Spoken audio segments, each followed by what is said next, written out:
bons conseils du bricolage et fini la galère. Pour faire votre moteur à mouvement perpétuel, il vous faudra un ventilateur de PC. Donc impératif de prendre un ventilateur 12 volts avec, vous voyez, 7 hélices. Vous prenez 7 rondelles métalliques de taille identique et vous allez prendre des aimants de disque dur. Pour commencer, nous allons venir coller les rondelles métalliques sur l'extérieur. Donc il faut absolument, pour éviter de créer un déséquilibre, les coller uniformément. C'est-à-dire que sur la pale, quand vous l'avez collé à cette position, sur les autres pales, il vous faut absolument les coller au même endroit. C'est-à-dire que vous n'allez pas coller une rondelle ici, puis une autre à l'extérieur de la pale ou à l'intérieur. Si elle est au milieu de la pale, toutes les rondelles doivent se trouver au milieu de la pale. Vous prenez un pistolet à colle, que vous aurez fait chauffer au préalable, une petite noix de colle, et vous allez venir, comme je vous l'ai dit, coller votre rondelle. Et vous faites l'opération sur toutes les pales. Donc un petit peu de colle. Arrangez-vous pour pareil, hein, la colle que vous mettez soit uniforme. Pour pas de créer, on va dire, déséquilibre. Après, ça risque de faire un contrepoids.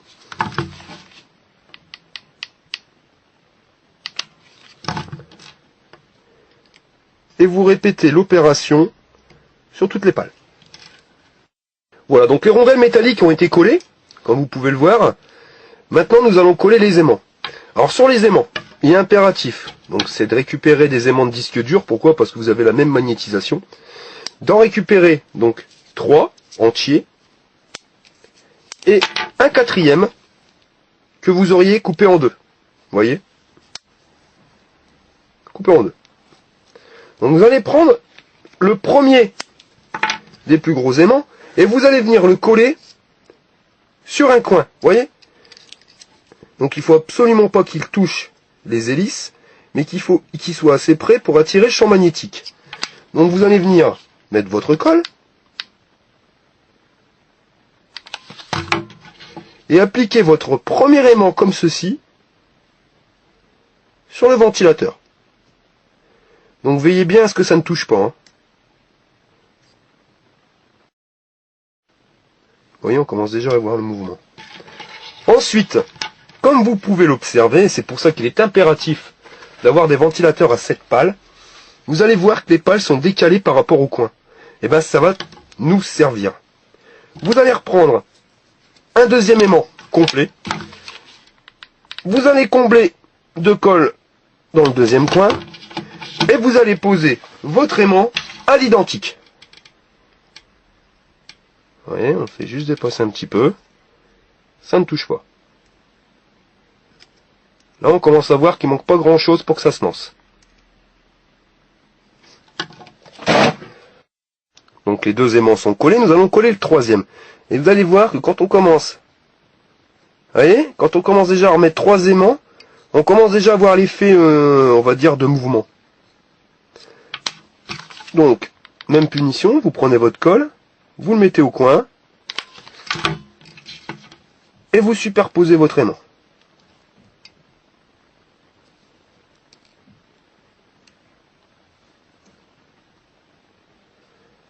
Voilà. Il ne nous restera plus qu'à mettre le dernier aimant. Alors le dernier, c'est le plus délicat à positionner.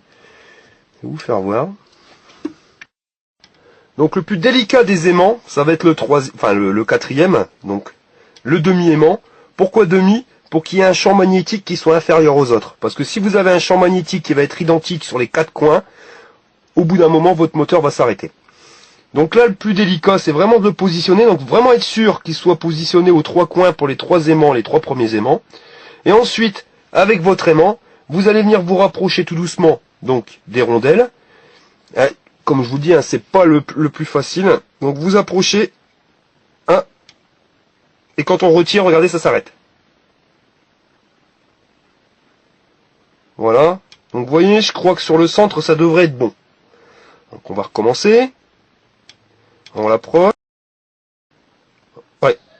Et c'est vraiment à l'impulsion.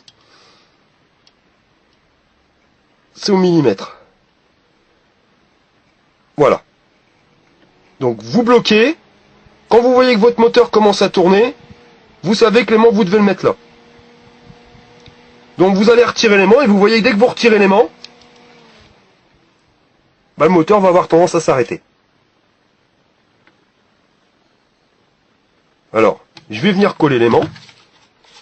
Donc vous positionnez. Voilà. Et ça devrait marcher. Voilà.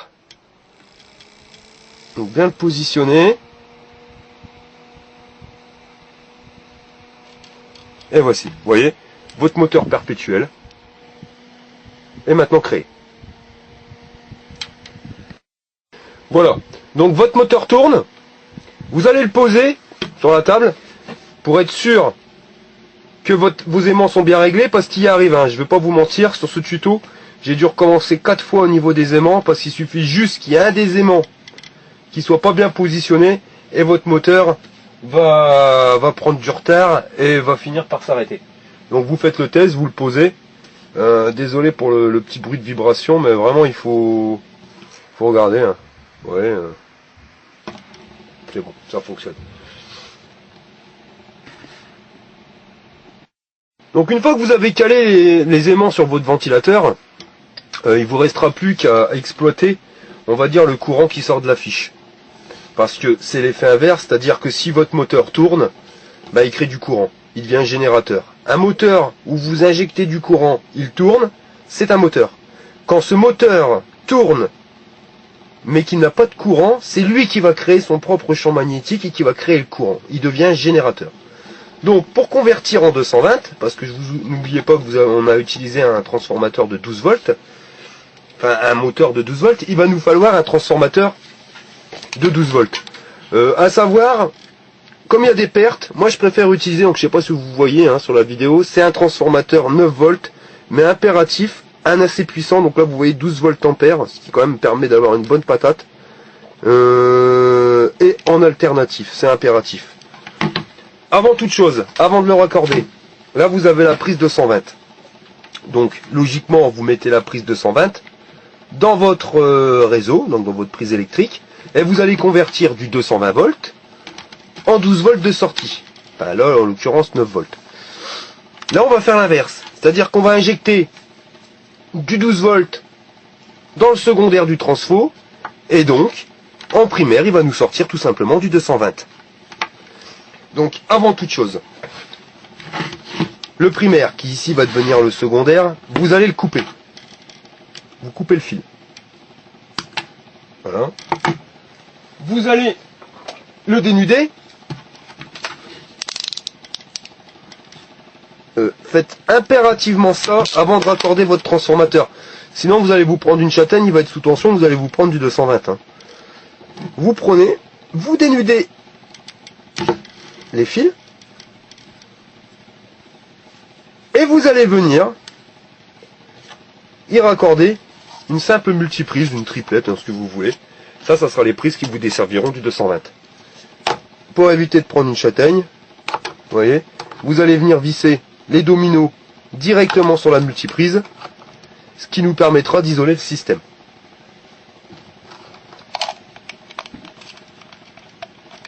Donc avec un tournevis, vous venez brancher les deux fils sur le domino.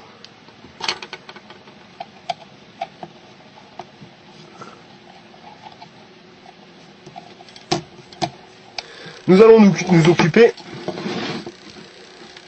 du primaire. Donc vous allez prendre la sortie, vous allez couper le fil, venir le dénuder.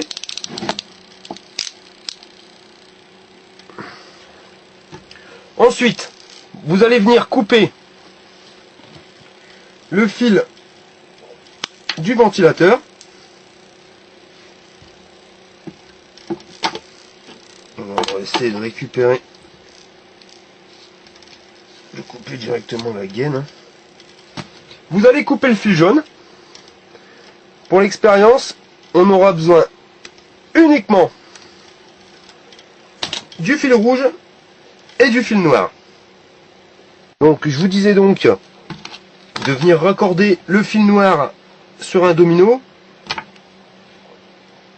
et de venir le mettre sur le fil noir du ventilateur.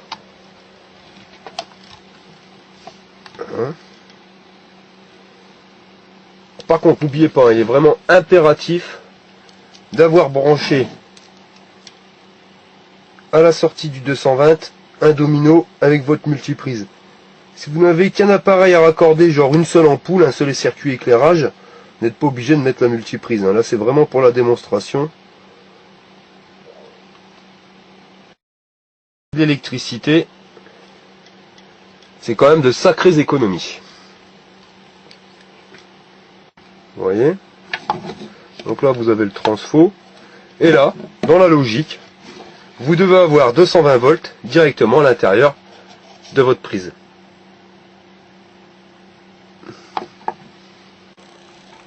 Voilà, vous positionnez le transfo comme ceci.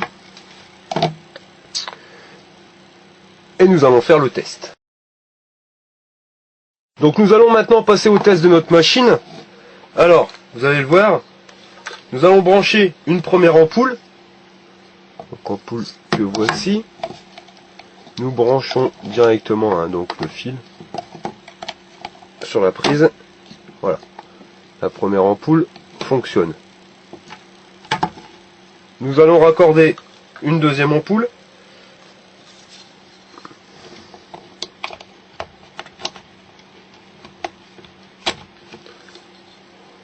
Ouais. Les deux ampoules fonctionnent parfaitement. Et nous allons maintenant brancher une troisième ampoule. Donc c'est des ampoules 70 watts. Je sais pas si on le voit sur la vidéo. Mais 70 watts. Donc vous voyez 70, 140, cela c'est pas énorme. Bon, je vous dis, on peut faire facilement 1000 watts. Mais oubliez tout ce qui va être appareillage électronique. Là, l'électronique, vous risquez d'avoir des soucis. Si vous branchez un appareillage électronique, je vous garantis pas qu'il tienne un an avec ce système-là. Même si ça pourrait fonctionner, mais il y aura quand même des variations de tension. Et voilà. Nous venons de raccorder 3 ampoules.